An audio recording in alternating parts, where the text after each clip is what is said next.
Tadi melihat ketika masuk gitu ya, saya agak terkejut juga karena waktu awal kita membina mereka karyanya tidak sehebat sekarang. Jadi karya-karyanya sekarang saya lihat itu lebih baik, lebih hebat gitu dibanding ketika kita awalan tahun 2010-2011 dulu. Kemungkinan ini karena mereka memang belajarnya tidak tiba-tiba. Jadi kebanyakan SMK itu pada umumnya kan tiba-tiba. Jadi ketika mereka masuk SMK, mereka belajar batik. Di kasus ini, sebetulnya di kasus ini berbeda. Saya lihat jadi mereka sudah terlatih gitu. Sejak awal, sejak SD, SMP, SMK itu sudah terlatih. Sehingga hasilnya menurut saya luar biasa. Bagaimana keterkaitan kompetensi sejak SD sampai ke SMK. Sehingga betul-betul nanti lulus SMK itu sudah bisa bekerja, bukan lagi nanti yang harus dilatih lagi. Jadi tidak hanya bekerja kepada orang, anak-anak SMK nanti lulusnya, tetapi dia bekerja sebagai wirausaha, yang punya usaha sendiri. Bisa nanti bekerja di pihak lain, di industri, tapi yang penting malah bisa mandiri. Jadi tidak hanya SMK yang link and match, tapi balai besar pun tentu saja harus link and super match ya. Pertemuannya harus lebih kokoh daripada di SMK.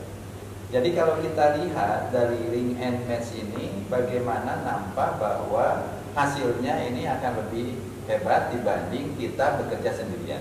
Dan yang kedua adalah ini apa ciri atau implementasi daripada penguatan profil pelajar Pancasila. Jadi bukan saja teoritik, tapi ini adalah implementatif.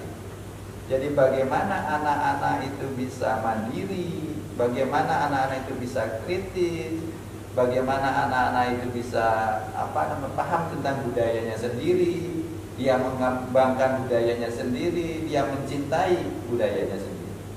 Seni itu kan selalu memberi kebebasan. Kalau terkungkung itu sebetulnya bukan seni. Seni itu bebas. Seni itu bebas dalam arti terarah.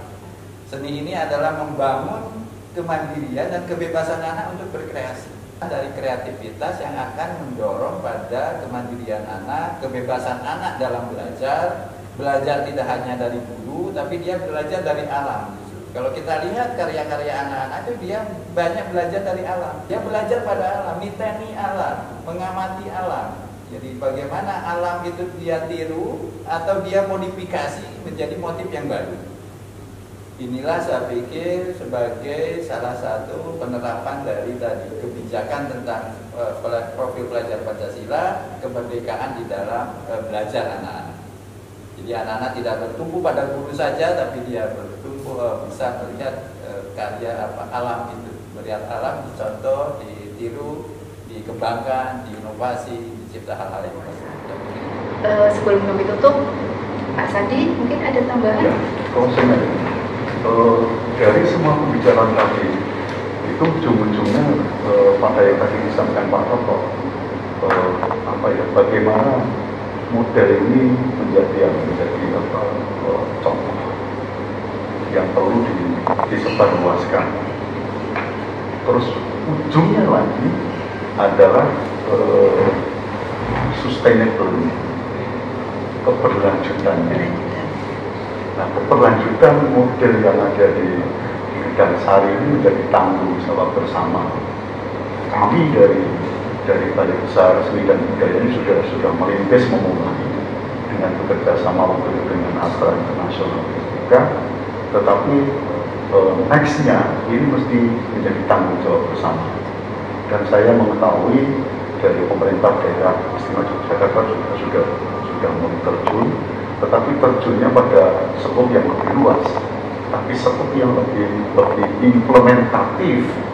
Ini yang perlu dipikirkan bersama-sama, sehingga keberlanjutan proses yang ada di Gang Sari tidak titik dan tidak berhenti setelah kami tidak melalui Gang Sari.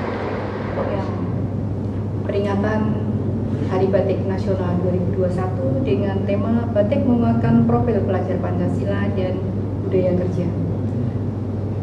Teman-teman, para guru di SMK seluruh Indonesia, saya kira dari semua perbincangan kita pagi hari ini itu bisa membuka Bapak Ibu guru semuanya.